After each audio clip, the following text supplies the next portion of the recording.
பாரதி ராஜாவை பொறுத்தவரை நீங்கள் எம்ஜிஆர் தான் திரையுலக ஜாம்பவான். இந்த திரையுலக ஜாம்பவான் அரசியலுக்கு வந்த பிறகு அந்த இடத்தை நிரப்பியதில் பெரும்பங்கு பாரதி ராஜா. எம்ஜிஆர் திரைப்படத்துறையில் குடிகட்டி பறந்த பொழுது எதிராக சிவாஜி மட்டும்தான் வளர முடியும். சிவாஜியுடைய ஆடியன்ஸ் அது ஒரு கிளாஸ் பீப்புள், மேட்டுக்குடி சமூகத்தை சார்ந்த ஒரு 50 ஆண்டுகளுக்கு முன்பு எம்ஜிஆருடைய திரைப்படம் முடிவுக்கு வந்த பிறகு நீங்கள் முதலமைச்சராக 77 உட்காருகிற பொழுது எனக்கு 17 வயசு.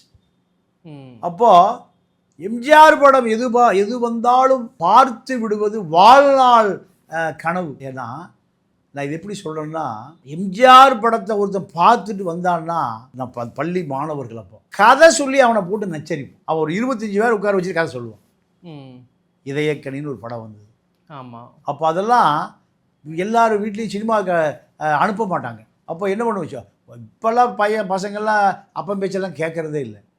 அன்றைக்கி சினிமாவுக்கு போகணும்னா அந்த வீட்டில் 15 நாள் போராடும்.